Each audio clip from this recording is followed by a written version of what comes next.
satu hal pertama yang dilakukan seorang peneliti itu ialah menyatakan rasional, ya, rasional. Atau dengan kata lain yang lazim kita lakukan ialah membuat latar belakang.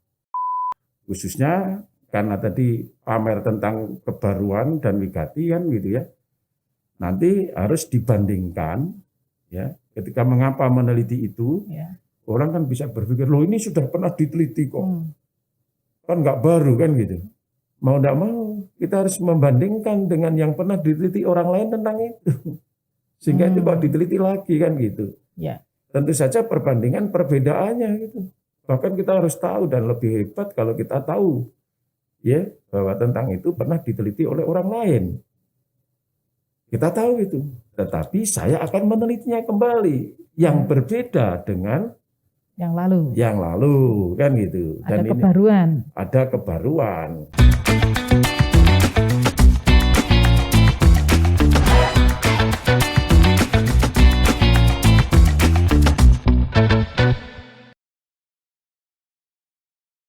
Selamat bertemu lagi Tribuners.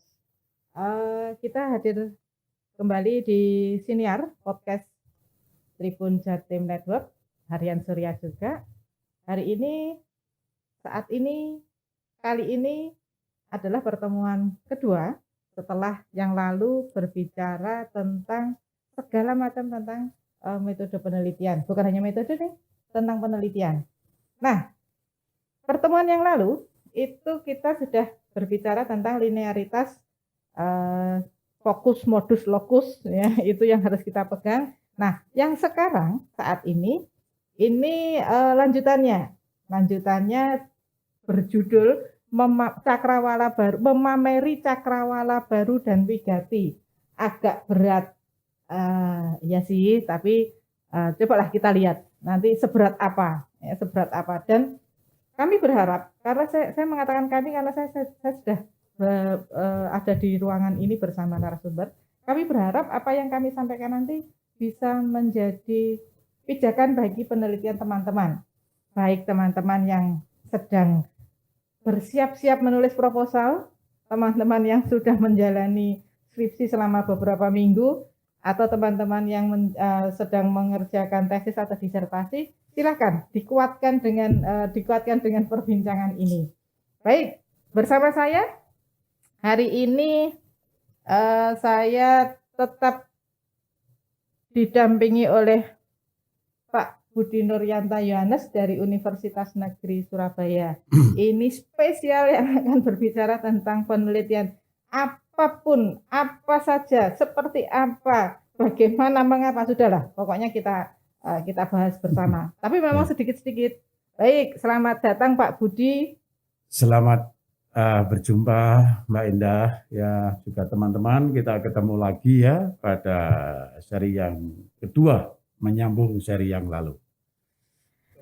Baik, karena menyambung seri yang lalu, saya hanya menyinggung yang lalu kita berbicara tentang linearitas. Nah, yang saat ini kita akan menyambungkan dengan bagaimana sih cara kita pamer, kan ini tadi memameri cakrawala baru. Bagaimana cara kita pamer? Tapi pamernya dalam karya ilmiah kita ya. Di mana kita bisa pamer?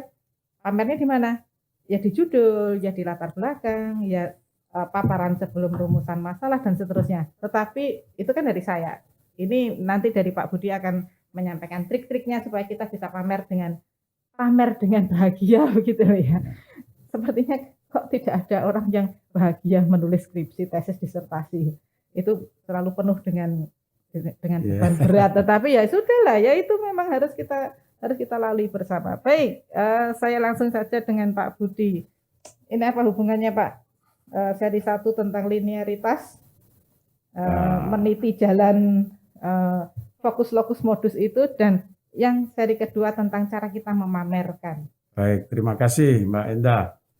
Pada seri pertama itu sebetulnya kalau dalam proses penelitian itu kan lebih menyinggung ya persoalan penyadaran masalah dan pengejaran masalah. Jadi Ya. satu proses menyadari ada masalah ya, dan kemudian saya ingin mengejarnya, baca buku, menyiapkan teori, lalu ditetapkanlah sudah punya kepastian ini yang saya teliti, di sini saya meneliti, dengan ilmu apa saya mau meneliti. Itu yang tadi fokus, lokus, dan modus kan gitu. Nah sekarang ini saatnya kita mendadar. Ya, mendadar masalah itu. Artinya apa? Membeberkan kepada yang membaca penelitian saya gitu ya, bahwa apa yang telah saya putuskan yang lalu kaitannya dengan apa yang saya teliti, di mana saya meneliti, dengan ilmu apa saya akan meneliti gitu ya, itu mesti harus saya beber ya, saya kemukakan di hadapan sidang pembaca ya, komunitas ilmu, bahwa yang saya teliti itu memang penting, wigati kan gitu ya, urgen. Tidak hanya itu, bahkan apa yang akan saya teliti itu baru ya, menawarkan kebaruan. Itu ya. Nah, istilah memameri ini ya, ya tentu saja tugas kita lah untuk menunjukkan bahwa ada sesuatu yang memang menarik ya, sehingga pembaca kita itu ingin terus mengikutinya, kan gitu, ingin terus mengikutinya. Nah orang itu kan natural kan, alamiah dalam kehidupan sehari-hari, tertarik itu apa? Kalau ada sesuatu yang baru. Kalau yang lama harus jelek, gitu loh, jelek ya sudah usah gitu, nggak usah itu. Tetapi kalau ada sesuatu yang baru, mari kita tunjukkan. Jadi sebetulnya pamer di sini bukan dalam rangka katakanlah sombong diri, bukan ya. Tapi dalam rangka memersuasi ya, membujuk, mengajak komunitas ilmuwan kita itu yang sebidang khususnya itu mengikuti apa yang akan saya kemukakan di dalam penelitian ini. Mengikuti dalam arti setuju. Oh iya, hebat ya, itu pancen memang harus diteliti ya. Oh benar ya, itu ilmunya ya. Oh pas ya kalau itu diteliti di situ ya. Karena dalam batin atau dalam pikir itu muncul seperti itu, lalu pasti akan ada niat terus mengikuti kan begitu sampai akhir mau membaca keseluruhannya. Kan itu. Jangan sampai dengan karya yang sudah kita buat susah-susah, kan gitu ya. Ya. Tadi bahkan sudah ya dengan sedih bahkan ya. Susah dalam hati bukan sulit, tetapi malah susah dalam hati sedih gitu ya. Selesai, tidak ada yang memperhatikan, tidak ada yang gubris ya, tidak ada yang menghargai. Karena apa? Karena kita tidak berhasil memameri itu. Nah mungkin kalau dilihat gambar yang pertama yang ini saya punya ini akan menjadi apa ya, jelas ya bahwa yang saya maksudkan itu kita bagaimanapun ya tanpa bermaksud sombong ya, arogan tidak, tapi ini dalam keilmuan betul Mbak Endah ya, untuk mengatakan bahwa itu apa yang sedang kita tulis itu adalah nomor satu. Kan gitu ya. Ya. Kita dalam promosi, kecap itu nomor satu selalu. Nomor satu. Dalam hal apa? Dalam kebaruan. Dalam apa? Dalam kepentingannya. Nah, karena orang kan selalu ingin melihat yang nomor satu kan. Betul. Sehingga yang namanya nomor satu selalu diperebutkan itu. Tidak pernah orang memperebutkan nomor 2 atau nomor 3, tapi yang diperebutkan adalah yang nomor 1, kan gitu.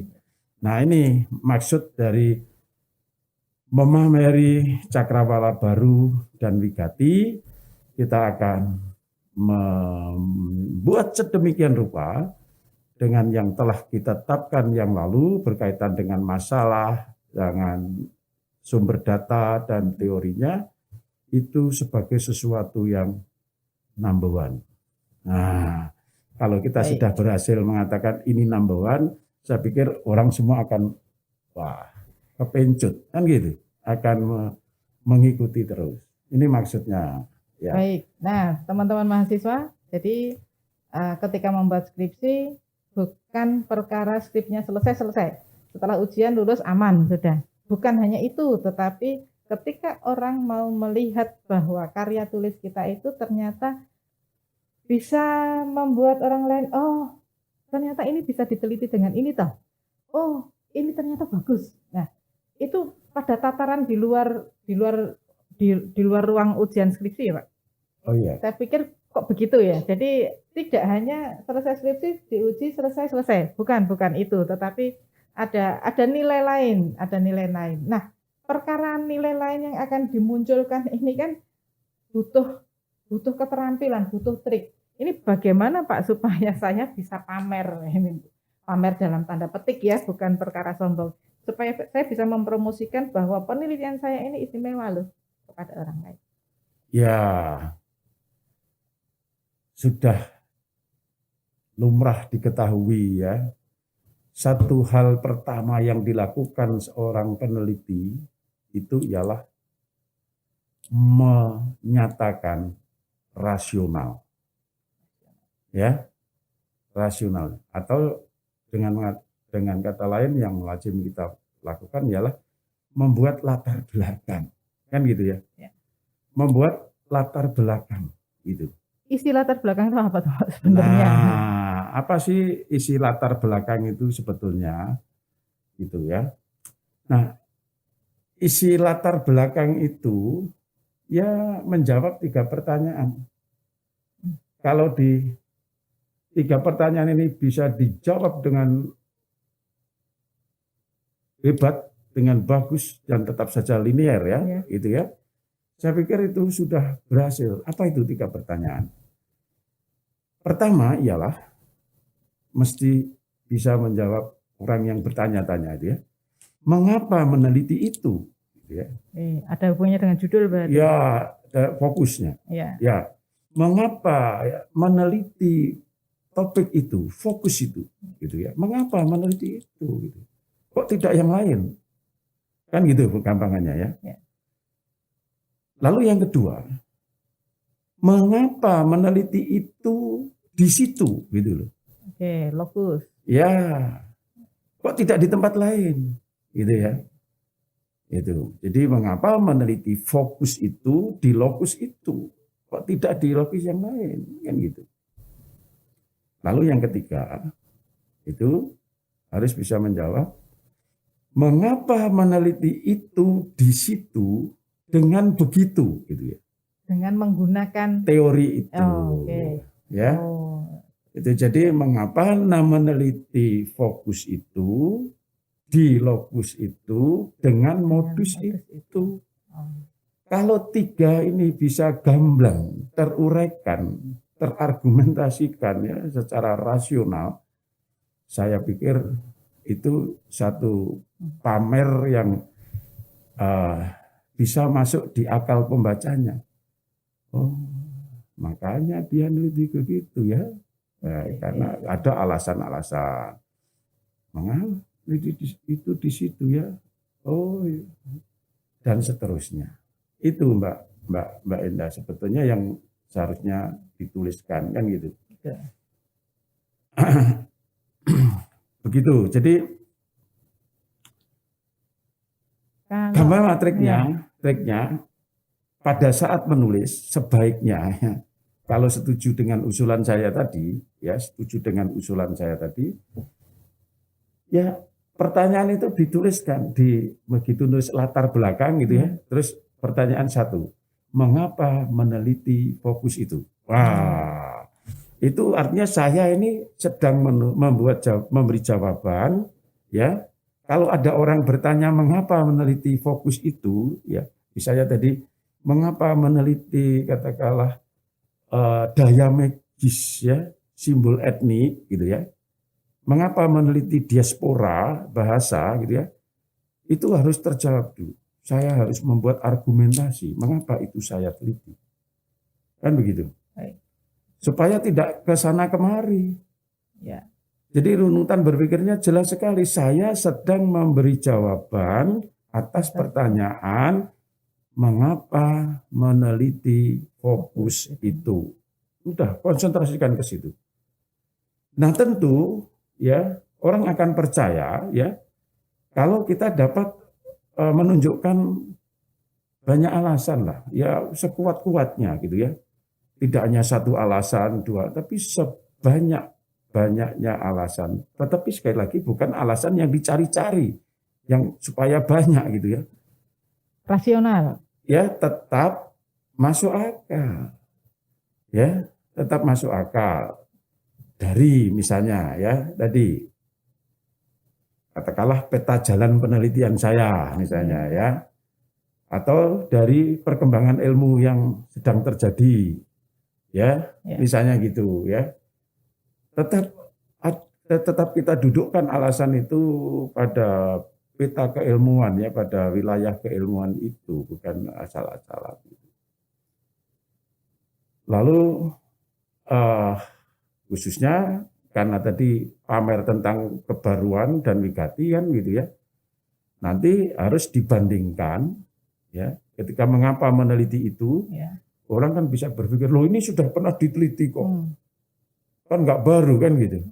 Bisa saja kita sudah bersusah-susah membuat itu masih ada orang bereaksi, loh yang begitu kan berarti sudah diteliti kan gitu. Nah karena itu lalu mau tidak mau kita harus membandingkan dengan yang pernah diteliti orang lain tentang itu. Sehingga itu kok diteliti lagi kan gitu. Ya. Tentu saja perbandingan perbedaannya gitu. Memang betul. Bahkan kita harus tahu dan lebih hebat kalau kita tahu ya bahwa tentang itu pernah diteliti oleh orang lain. Kita tahu itu. Tetapi saya akan menelitinya kembali yang berbeda dengan yang lalu kan gitu. Dan ada kebaruan kan gitu. Nah, lalu tentu saja tadi saya sudah sampaikan ya. Mengapa meneliti itu di situ?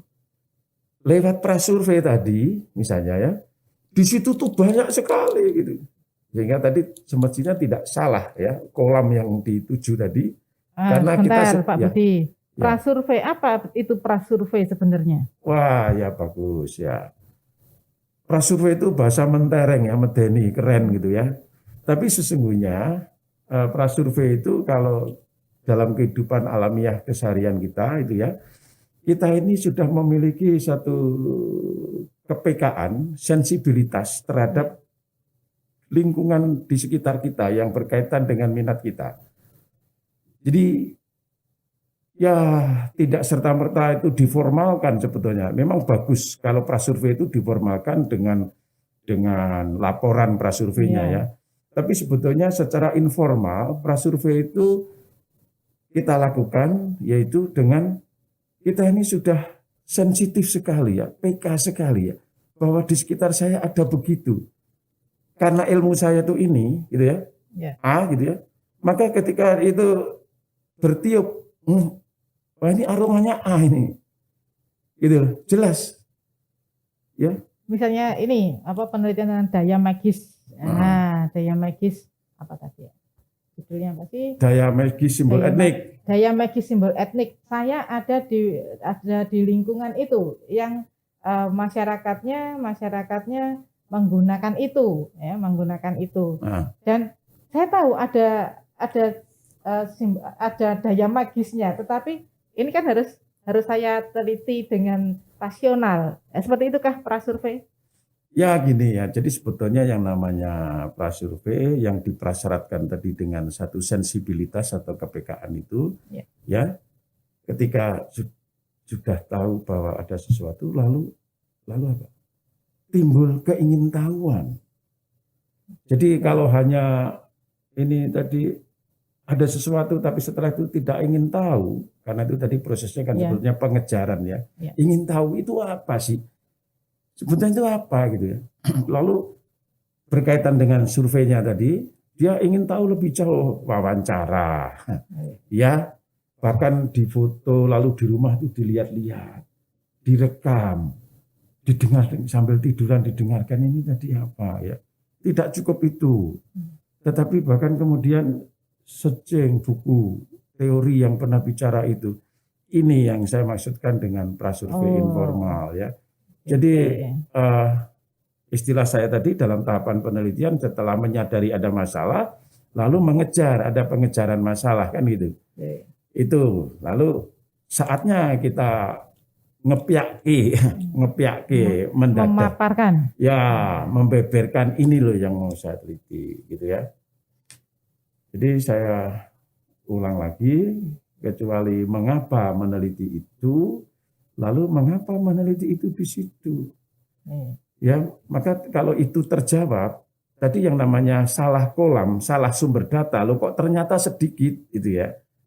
Dan ternyata itu disadari pada saat mengumpulkan data misalnya, menyediakan data. Itu sebetulnya tidak boleh terjadi dalam proses penelitian gitu. Ya, mohon maaf itu. Ya, karena apa? Sudah dirasionalkan di latar belakang ini, memilih lokus itu atas dasar ya tadi prasurvei. Artinya memang di tempat itu ada banyak ya, jadi lebat dengan data yang saya perlukan untuk masalah ini. Sehingga tidak saya teliti di sana. Gitu loh. Ya. Sering terjadi. Loh, di sana kan juga lebat tentang itu gitu ya. Oke? Ya. Tapi kita bisa membandingkan lagi. Betul. Tetapi di sini pun lebat, bahkan mungkin maaf aja saya akui kurang lebat kan gitu ya. Tetapi ada yang beda. Jadi yang di sana tidak ada, di sini ada. Maka saya kalau di sana itu lelenya adalah hitam-hitam gitu ya. Sama-sama lele, tapi ini lelenya ini kuning kemerah-merahan gitu loh. Misalnya gitu, atau ada bintik-bintik gitu. Jadi sehingga saya pilih kolam ini karena ada sesuatu yang beda lelenya gitu ya. Misalnya begitu. Ya. Harus selalu bisa menunjukkan perbedaan dengan antisipasi orang akan membantah. Yang begitu kan ada di situ juga. Kenapa tidak diteliti di situ? Kan gitu. Ya. Sering kan ketika ujian dibantah juga kan mahasiswa. Oh yang ini kan ada di sana. Kenapa Anda tidak pilih karya itu saja gitu ya? Kan di sana lebih kaya, kita harus bisa memberi argumentasi. Betul, di sana ada, tetapi ini beda. Nah, tunjukkan gitu ya? Bedanya. Ya, betul di sana ada, tetapi di sana itu sudah banyak orang menelitinya. Ini belum, kan gitu misalnya. Kan gitu ya. Lalu terakhir tadi menjawab pertanyaan, gitu. Mengapa meneliti itu di situ dengan teori itu, kan gitu. Artinya kalau kita menyadari sedang mengargumentasikan itu, ya coba konsentrasikan bahwa yang sekarang saya harus jawab ialah hanya dengan teori itu, data yang saya peroleh dari lokus tersebut mampu menjawab persoalan saya. Itu tugas kita, gitu. Ya. Kalau tidak dengan itu, maka masih ada yang tersisa. Ibaratnya kalau dokter gitu kan. Oke, ini harus saya bedah. Kan gitu ya. Dan saya bedah di tempat yang ini. Dan dengan bedah di tempat ini, saya nanti tepat akan bisa mengambil kanker yang ada di situ. Kalau tidak dengan cara bedah-bedahan seperti ini, nanti masih ada yang tersisa, misalnya begitu. Itu ya Mbak Endah ya.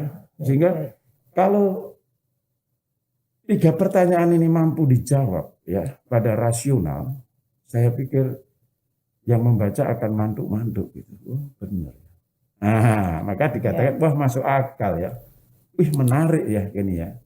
Kan gitu kira-kira. Ada yang baru, ini memang beda. Sebab mungkin kalau orang hanya membaca kesan sesaat selalu, yang ini kan pernah diteliti orang, yang ini kan pernah diteliti orang. Tapi kita mampu mengargumentasikan, betul pernah, dan ada di situ juga. Tapi ini loh bedanya. Kan gitu kira-kira. Ya. Selain itu, selain rasional, pamernya di mana lagi? Untuk memamerkan hal baru itu. Yang baru, ya. Ya tentu saja ya kita nanti menunjukkan kebaruannya ya setelah menjawab 3 pertanyaan di bagian latar belakang harus nyambung, ya. Orang makin diajak maju, membuktikan. Kalau tadi di latar belakang itu ibaratnya adalah kita sudah berhasil mengajak masuk melewati pintu depan dari satu rumah kan gitu ya. Maka kita ajak masuk ke lorong-lorongnya. Kan gitu ya, ke kamar-kamarnya, kan gitu ya. Apa itu? Ya misalnya pada yang nyambung dengan itu ialah pada masalah. Ya, pada rumusan masalah gitu. Bagaimana caranya untuk merumuskan masalah sehingga orang makin yakin ada sesuatu yang baru dan wigati. Kan gitu. Nah, ini yang sering terjadi kan orang kadang ujuk-ujuk. Iya, langsung. Masalah yang ini adalah 1 2 3 4. Nah, seperti itu kan. Proses logika ya yang mestinya ditempuh kalau menurut yang saya ketahui itu mesti kita mulai dengan merentangkan masalah dulu. Untuk apa? Yang menunjukkan secara objektif ya. Saya ulang, tetap objektif karena penelitian adalah karya ilmiah dan karya ilmiah itu objektif kan gitu. Walaupun berasal dari satu subjek berpikir tertentu, yaitu saya misalnya. Tapi harus objektif.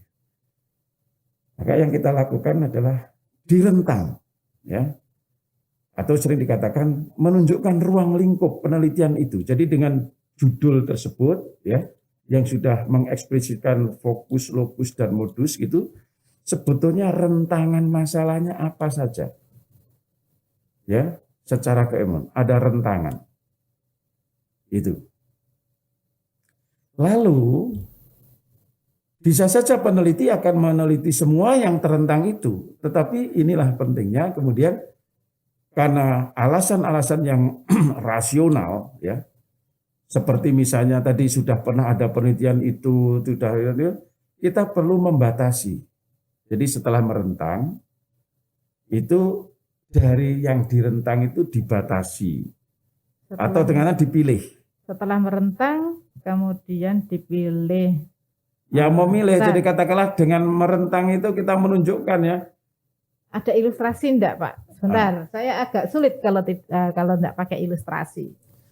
Gini ilustrasinya ya, merentang itu ibaratnya kalau berdasarkan fokusnya ya. Ini kalau ini tadi di latar perentangannya, ini ya, perentangan masalah itu gini. Kalau berdasarkan fokus, ya, mengapa meneliti fokus itu kita tahu bahwa tentang itu terliput di dalamnya, terliput di dalamnya adalah persoalan A, B, C, D, kan gitu ya. Oke? Ya. Kemudian kalau fokus itu diteliti di situ, itu tidak hanya A, B, C, D, tetapi ada P, Q, R, S, kan gitu ya? Ya. Oke.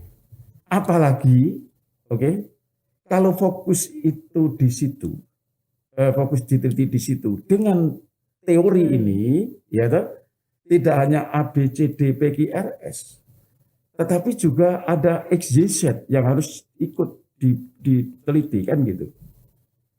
Itu yang dikatakan merentang ruang lingkupnya, kan begitu? Baik, ya paham. Setelah itu baru kita memilih di antara A, B, C, D, P, Q, R, S dan X, Y, Z tadi, apakah mau diteliti semua? Boleh juga kalau memang mampu, kan gitu ya? Enggak lulus-lulus, Pak. Gitu kan? Maka kita ini kan bisa membatasi. Maka dikatakan ada pembatasan masalah, kan gitu. Ya. Kita memilih batasan masalah.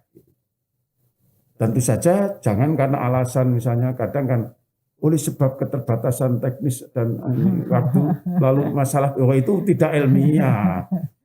Kita memakai batasan itu tetap secara objektif ilmiah, ya. Misalnya apa? Ini satu contoh saja ya. Bahwa itu dipilih dan yang itu tidak, misalnya, itu kan.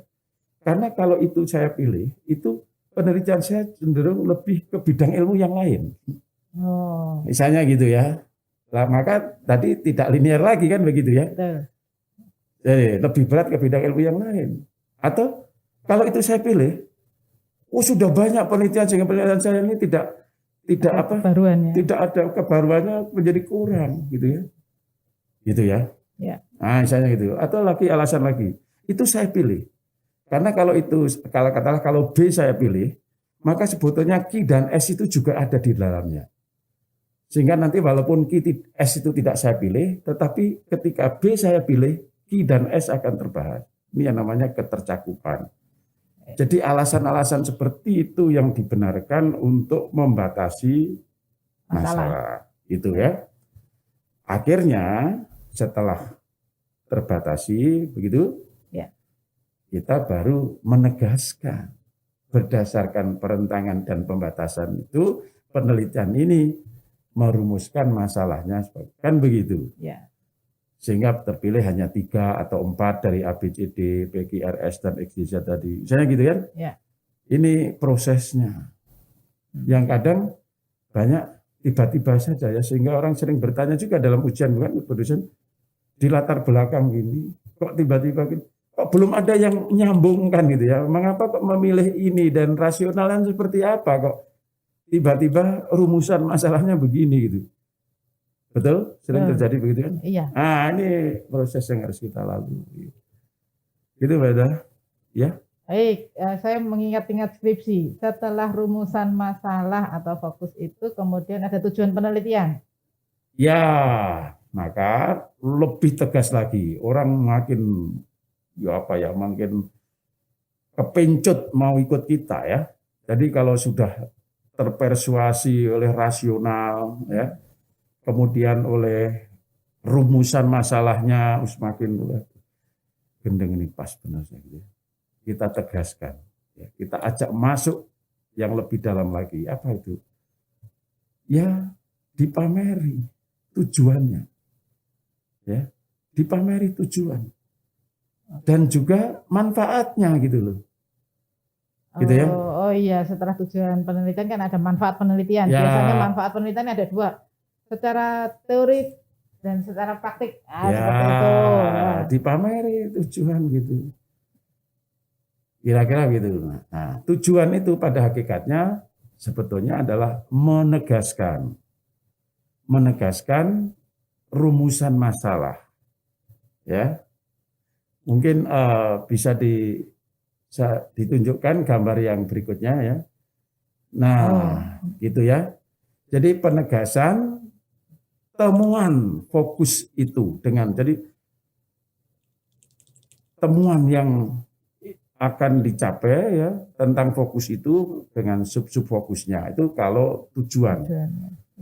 Oke. Lalu pada bagian signifikansi kadang kan kita diminta ya manfaatnya atau kan ya. Itu adalah untuk menegaskan kontribusi teoritis ataupun praktis atas temuan itu kan gitu ya. Betul? Nah, tetapi nanti mari kita ingat ya, ini tidak sekadar tiba-tiba nyebut manfaat teoritisnya adalah ini, manfaat praktisnya begini. Nggak nyambung dengan rasional. Ya, di rasional tidak menyinggung alasan itu diteliti karena berdasarkan tidak ada itu. Lah kok tiba-tiba di signifikansi itu menyebut bahwa bermanfaat secara teoritis bagi ilmu ini. Padahal tadi di rasional ilmu itu atau teori itu tidak dipakai sebagai pertimbangan mengapa itu diteliti. Cek enak temen. Berarti kembali lagi ke latar belakang tadi. Oh iya, maka saya katakan tadi ya nanti nulisnya ketika kita menulis langsung ke signifikansi dulu ya. Ketika kita menulis signifikansi itu mesti satu mengacu ke rasional. Ya latar belakang. Artinya manfaat itu ya entah itu teoritis atau praktis memang sudah muncul di dalam pertimbangan latar belakang. Katakanlah ini bermanfaat bagi ilmu A kan gitu ya. Itu karena tadi ilmu A itu sudah dimintai sudah dimintai pendapat atau katakanlah dukungan untuk merasionalkan bahwa ini wigati diteliti misalnya gitu ya sehingga memanfaatkan gitu. Ini.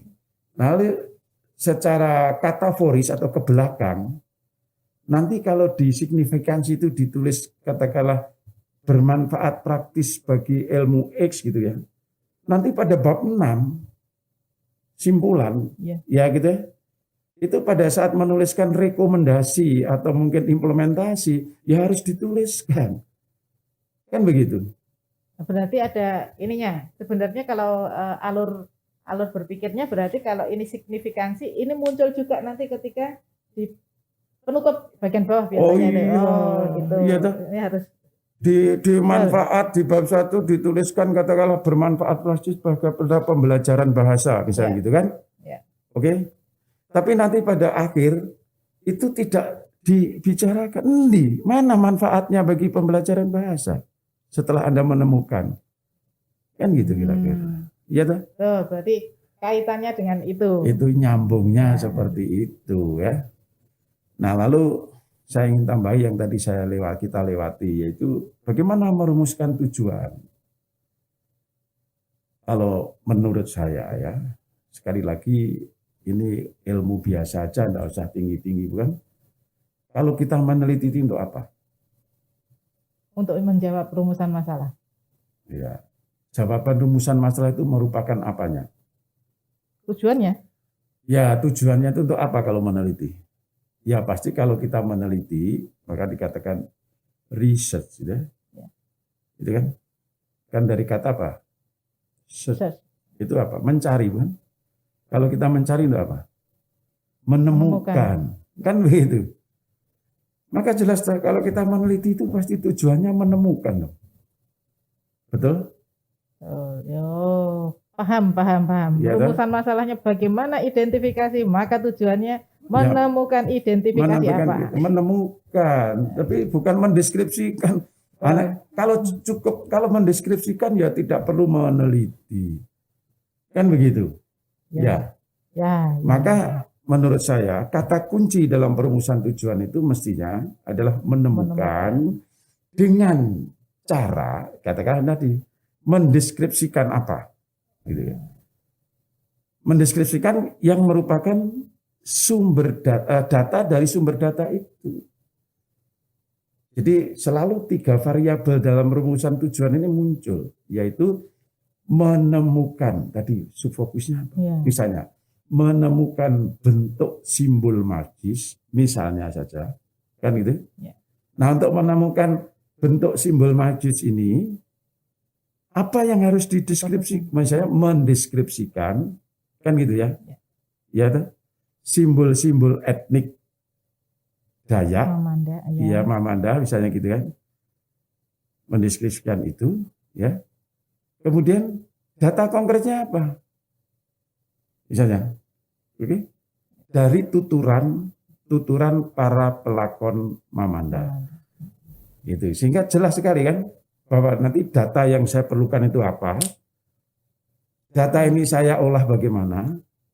Dan ini akan menjawab pertanyaan yang mana atau rumusan masalah yang mana? Itu kan jelas sekali. Tujuannya kan begitu ya. Betul? Variabel perumusan tujuan ada menemukan, ya, mendeskripsikan data untuk itu. Apa enggak jelas sekali? Orang kan makin tergiur kan. Ya. Lalu tadi kembali ya, kalau tentang signifikansi yang harus kita tuliskan bukan sembarang tiba-tiba datang dari langit ya, pokoknya bukan bunyi kan. Manfaat teoritis kalau menyebut teori. Tapi kadang saya ulang lagi, apa yang ditulis di situ tadi di rasional nggak muncul sebagai pertimbangan lah, kok enak temannya nih katanya. Kok enak teman ilmu itu, wong tadi tidak diminta untuk mendukung mengapa ini penting, kok tiba-tiba terima manfaatnya, ibaratnya kan begitu kan. Atau kok kasihan teman. Tadi di rasional sudah disebut sebagai pertimbangan mengapa itu penting gitu. Tapi di manfaat tidak disebut, tidak disebutkan. Lah kok tidak adil sih. Waktu lalu diajak membela ketika tidak kan gitu kira-kira ya. Tuh Mbak ya. Maka saya katakan kalau ini bisa dijaga, saya pikir hebat. Gitu. Jadi betul-betul akan terjadi yang namanya linearitas secara umum dengan kata meneliti dan meneliti. Itu. Baik, jadi teman-teman yang sedang berjuang, para pejuang skripsi, tesis dan disertasi, ini tujuan penelitian ini tidak sekadar bukan copy paste ya, salin lekat dari rumusan masalah, kemudian yang ini menggunakan kalimat tanya, yang ini menggunakan kalimat berita. Ternyata tidak begitu ya. Tujuan penelitian ternyata, nah, yang seperti yang dipaparkan Pak Budi tadi, kemudian manfaat, tidak sekadar manfaat teori seperti apa, manfaat praktisnya seperti apa, enggak begitu ternyata. Dan ada hubungannya ketika kita menuliskan signifikansi, manfaatnya ini nanti akan muncul lagi pada bab terakhir, di bawah simpulan itu kan selalu ada. Nah, itu dimunculkan lagi. Itu kaitannya. Baik, sudah bolong satu, sudah lega. Oh, ternyata begitu. Baik, saya lanjutkan. Nah, kalau tadi kan ada batasan masalah, Pak Budi. Ya. Ada batasan masalah, ada batasan istilah. Atau kadang-kadang kalau pembimbing itu minta definisi istilah. Dan kami sebagai mahasiswa hanya ya mencari saja di kamus besar definisi istilah. Misalnya daya magis itu apa? Kemudian ya seperti itu. Ya. Bagaimana seharusnya? Baik, pertama terminologi yang dipakai di dalam penelitian itu kan kadang-kadang bervariasi ya. Ada yang memakai istilah definisi istilah, ada yang memakai definisi operasional, kan itu ya. Ada yang memakai istilah definisi konseptual, kan itu ya. Nah, harap dipahami aja bahwa sebetulnya kita menuliskan, ini bagian dari memameri juga ya, bagian dari memameri kebaruan dan wigati tadi ya, bahwa penelitian ini, ya toh, sudah, namanya kan ini di pendahuluan ya, itu pembaca sudah disuguhi konsep-konsep baru, ya toh, pengertian-pengertian baru tentang kata-kata kunci ya yang berkaitan dengan penelitian itu. Jadi yang didefinisikan hanyalah ya yang pokok. Nah, yang pokok itu apa? Yang pokok ya tidak lain dan tidak bukan adalah fokus dan subfokus. Tidak lain itu. Paling pokok itu ya ketika orang dipameri definisi fokus dan subfokus gitu loh. Boleh ditambah, yaitu karena orang ingin tahu juga tentang lokusnya ataupun tentang modusnya. Tapi sebetulnya itu fakultatif. Yang penting adalah membatasi fokus dan subfokus. Supaya dengan batasan itu juga ada kesepahaman antara pembaca dan penulis, oh itu toh yang dimaksudkan. Sehingga kalau saya nanti nguji dalam rangka untuk misalnya menguji ketegaran ya atau kepercayaan diri atas konsep itu, saya bisa saja menyuguhkan definisi lain. Tapi sekali lagi ini untuk menguji kan gitu. Ya. Dia kukuh enggak dengan pendiriannya itu kan gitu. Karena itu yang namanya definisi yang dimaksud di sini adalah batasan atas terma atau terminologi fokus dan subfokus hanya dalam penelitian itu. Maka dikatakan sebagai istilah. Kan gitu. Apa artinya? Ketika ada penelitian lain, meskipun saya sendiri yang melakukan, istilahnya sama. Oke, terminnya sama. Tapi saya bisa membatasi dengan yang berbeda dengan penelitian yang terdahulu. Gitu loh. Yang namanya istilah kan begitu. Ya, definisi yang mengkonteks. Jadi definisi kontekstual tadi ada contohnya. Yang sesuai dengan konteksnya. Saya menggunakan kata itu dalam penelitian ini, dalam pengertian seperti ini. Kalau nanti ada orang membantah bahwa dia memahami lain, ya kita dengan mudah saja bisa mengatakan mohon maaf ya, bahwa memang definisi batasan itu atau pahaman saudara tentang itu benar, tetapi itu tidak saya gunakan dalam penelitian ini. Saya menggunakan batasan seperti ini, kan begitu. Sehingga terhadap bantahan yang katakanlah tidak setuju dengan itu, ya karena memang berbeda batasannya, bukan? Ya, Ini pentingnya maka kita perlu membuat batasan itu. dan itu yang biasanya muncul di ruang ujian. Ya, sebenarnya kalau mahasiswa tahu persis tentang itu, kita bisa jawab begitu. Benar bahwa itu dimaknai itu di ilmu itu atau dalam teori ini. Tapi dalam penelitian ini, batasan itu saya berikan sebagaimana tertulis di halaman 21 itu, misalnya gitu ya. Oke? Ya. Oleh karena itu, ya, batasan ini karena digunakan khusus untuk penelitian tersebut, maka dikatakan sebagai definisi yang operasional. Apa artinya? Definisi yang memberi panduan, yang memandu peneliti pada saat dia menyediakan data, mengolah data, menginterpretasi data, dan mendiskusikan temuannya. Jangan lupa itu. Disebut operasional karena definisi inilah yang akan digunakan saat saya mengumpulkan data. Saat data sudah terkumpul, saya harus mengolah. Definisi ini terus yang akan terus memandu saya untuk mengolah datanya. Saat saya harus menganalisis di bab 4, ya definisi ini yang saya harus setiai untuk saya pakai pada menginterpretasi, menganalisis data, kan gitu. Dan pengertian ini juga, definisi ini yang nanti saya pakai untuk mendiskusikan. Kan begitu. Ini seperti pagernya begitu. Oh iya, makanya kan dikirakan batasan, kan gitu.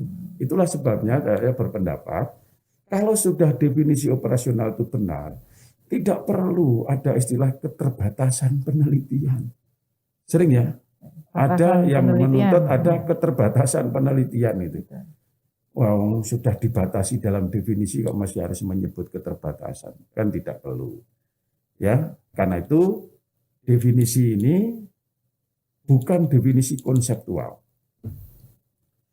Jadi saya kurang sependapat kalau yang dimaksudkan di sini adalah definisi konseptual.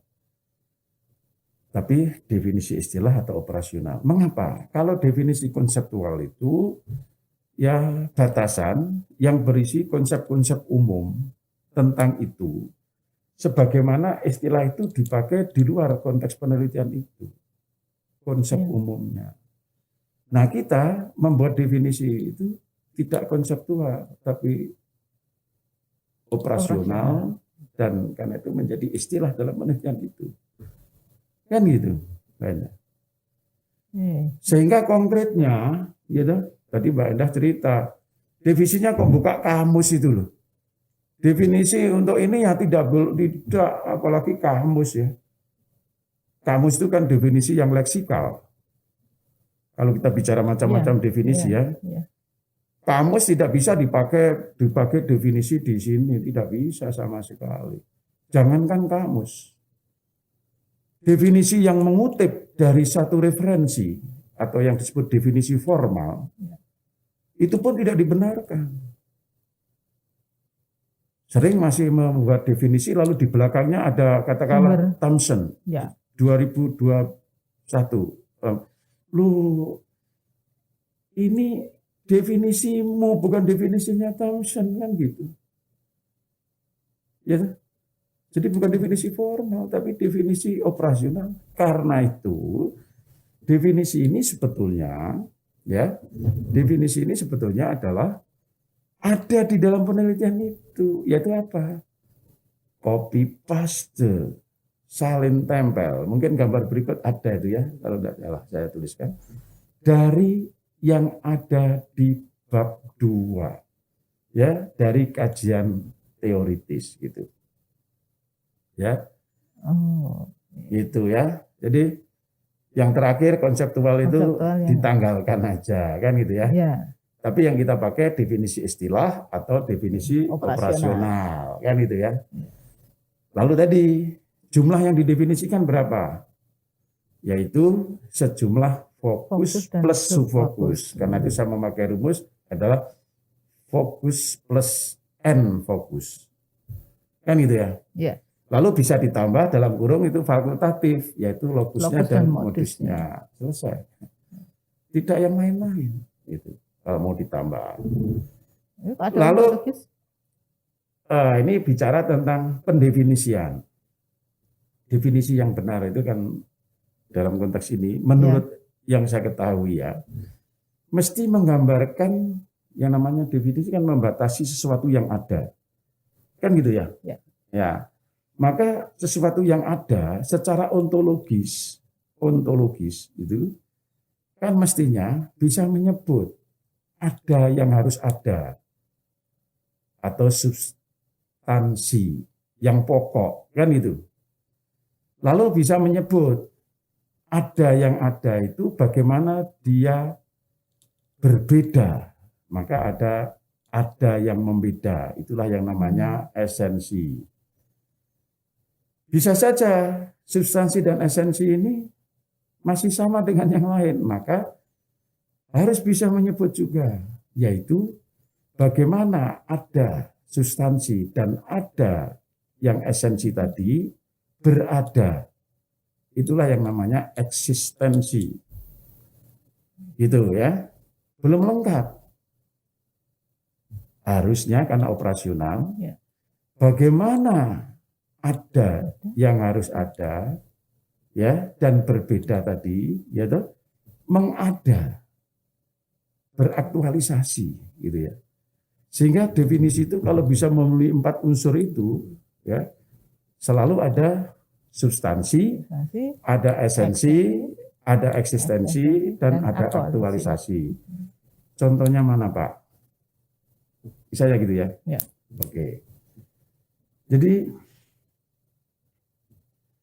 kalau misalnya saya sedang mendefinisikan misalnya ya, tuturan emotif itu.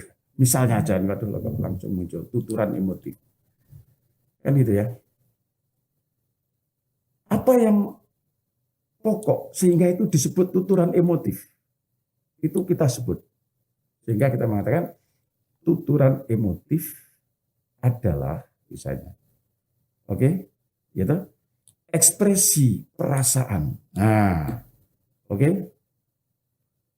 Sebab kalau bukan mengekspresikan perasaan, nanti bukan emotif, misalnya gitu. Ya. Misal ini bebas saja, saya juga sedang muncul sebenarnya. Ya. Itu pokok. Ya. Ini ekspresi, tapi bukan ekspresi perasaan, tapi lebih pada ekspresi kehendak ini, bukan karsa. Maka tidak termasuk kan gitu. Paham itu, Mbak? Ya. Ya, oke. Jadi ekspresi perasaan, gitu ya. Terus dalam penelitian ini yang saya maksud ekspresi perasaan itu apa? Bedanya dengan semua ekspresi perasaan itu. Nah, ini maka kita katakan esensinya. Kan yang ekspresi perasaan yang membedakan, kan gitu ya. Sehingga saya sebut tuturan emotif tadi. Lalu muncul kata kedua. Ya.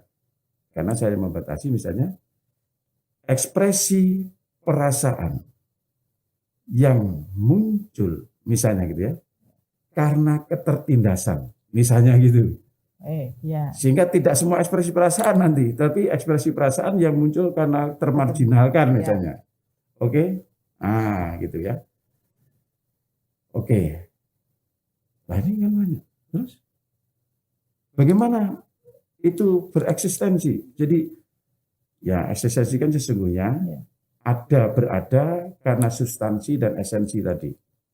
Oke? Lalu kita munculkan kata yang ketiga untuk menunjukkan eksistensinya tadi. Ya, gitu. Dalam kesedihan. Misalnya saya yang membatasi tuturan emotif itu sehingga menjadi apa? Ekspresi perasaan yang muncul karena ketertindasan dalam kesedihan. Kan itu ya. Oke? Ya, sehingga nanti kalau muncul itu tapi tidak sedih, ya tidak akan saya pakai sebagai data, bukan? Ya. Oke. Lalu kurang satu, apa itu? Bagaimana itu teraktualisasi? Oke.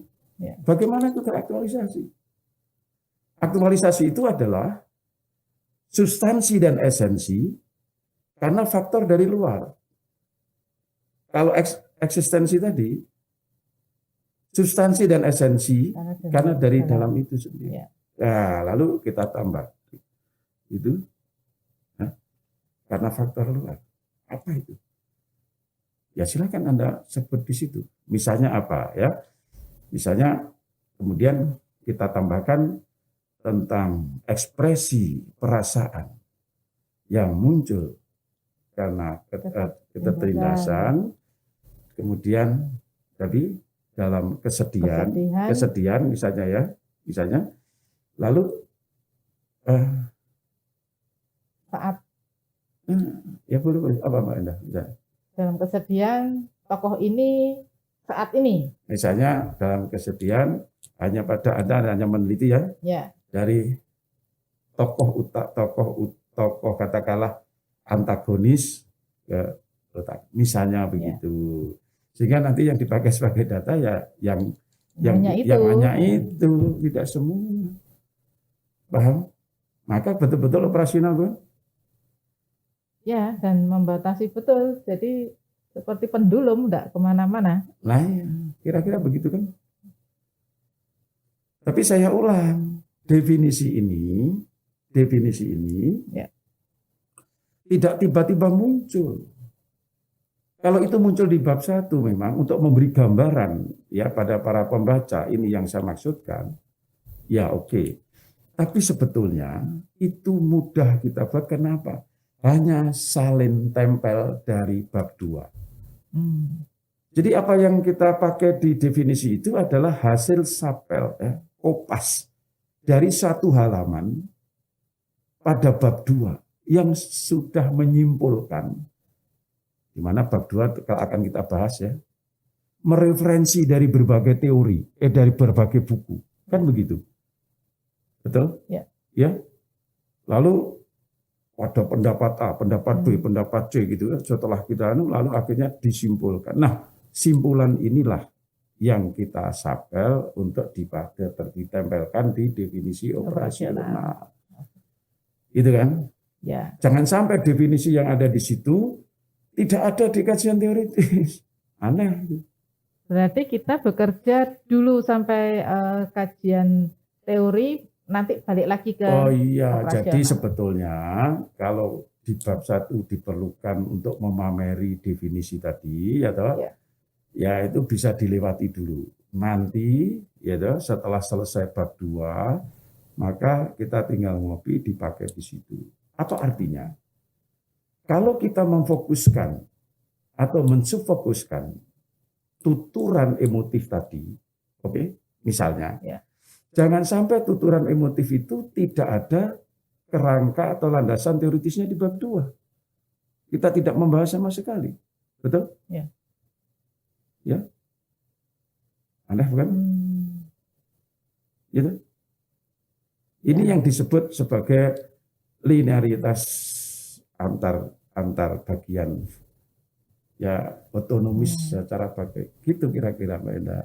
Logika penelitian alurnya naik. Iya, terus itu dari awal sampai akhir berkait terus, bukan? Nah, kok kadang-kadang yang aneh kan definisinya masih ditambahkan Thomson. Memang Anda hanya mereferensi Thomson, sehingga definisinya Anda mengikuti Thomson itu tadi. Padahal dalam kajian teoritis tentang itu pasti lebih macam-macam gitu ya. Kan gitu. Sehingga ketika diuji ya, apa yang dimaksud tuturan emotif?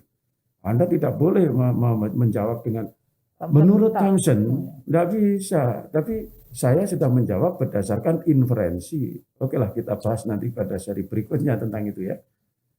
Tapi saya mau mengatakan di memahami kebaruan ini ya, dan kewigatian itu, dan memang secara formal tradisi ilmiah kita di bab 1 itu berakhir dengan definisi istilah, bukan? Ya. Itu sebetulnya tujuannya ya tadi bagian dari memameri pembaca ya bahwa inilah konsep yang saya pakai, kan gitu ya. Karena itu ini bukan diambilkan dari tokoh tertentu, apalagi dikutip dari kamus, tapi ini dikopi, ya, tempel atau disapelkan dari yang ada di halaman tertentu pada bab 2 kajian teori sebagai simpulan setelah mereferensi sana sini, sehingga definisi itu betul-betul pendapat dan susunan atau konstruksi saya, bukan yang lain. Begitu. Ya. Baik. Iya. Bab 1 selesai. Oh, bab 1 selesai. Ya. Bab 1 selesai. Baik, Ya. teman-teman mahasiswa, teman-teman yang sedang meneliti, ini rangkaiannya masih panjang nih, karena kan kita punya ada yang sampai bab 5, kadang-kadang ada sampai bab 6 ya. Kalau diskusi hasil itu digabung dengan bab 4 berarti hanya 5 bab. Kalau diskusi hasil itu dipisahkan berarti sampai bab 6 penutup simpulan. Nah, pada bab 1 ini saja banyak hal baru sebenarnya. Bagi saya juga ya, banyak hal baru, bukan berarti baru, oh kemarin berarti salah. Mungkin cara berpikir saya yang berbeda, mungkin cara bekerja saya yang berbeda. Seperti tadi definisi operasional, definisi operasional itu bisa ditinggal dulu, kita bekerja untuk bab 2 kajian teori, simpulannya itu untuk mengisi bagian operasional, ya, definisi operasional. Ternyata alur berpikirnya begitu. Baik, ini mudah-mudahan bisa kita terapkan. Memang tidak gampang, tetapi kita bisa memulai dari sedikit demi sedikit. Nah, bab 1 sudah selesai, tinggal nanti bab 2, bab 3 metode, bab 4-nya analisis, diskusi hasil, simpulan beres, gampang. Simpulan itu paling 2-3 lembar ya. Dan kita sudah selesai. Baik, saya akan menutup untuk bab 1 ini, pembahasan bab 1 ini, dan kita akan bertemu lagi untuk membahas, kalau ini tadi sudah pamer-pameran ya, bab 1 itu untuk menunjukkan seperti apa sih seperti apa sih penelitian saya. Nah, pada pertemuan berikutnya kita akan mengonstruksi teori bersinergi kanan dan kiri. Seperti apa itu? Saya juga belum tahu. Karena saya belum tahu, saya juga masih tetap menunggu Pak Budi Nuryanta untuk hadir lagi di siniar kita, di podcast kita, dan berbagi lagi. Selalu ada hal baru. Baik, saya tutup sampai di sini dulu. Kita pahami dulu. Kalau mau mengulang lagi, ya silakan ditonton lagi lah. Pada menit-menit keberapa itu akan memberi pencerahan kita. Baik teman-teman, mahasiswa dan semua teman yang sedang menonton Tribuners, saya Endah, saya harus pamit dulu. Silahkan diresapi, silahkan dipraktikkan bab 1 ini, kemudian sambil menunggu siniar kita berikutnya bersama Pak Budi Nuryanta dengan mengonstruksi teori bersinergi kanan kiri. Kita akan menunggu itu. Baik, terima kasih. Kami pamit, saya dan Pak Budi pamit. Terima kasih ya. Salam sehat. Selalu salam progres dan sukses dari saya. Tetap sehat dan sehati di antara kita. Amin. Baik, terima kasih Pak Budi kehadirannya. Ya, sama-sama.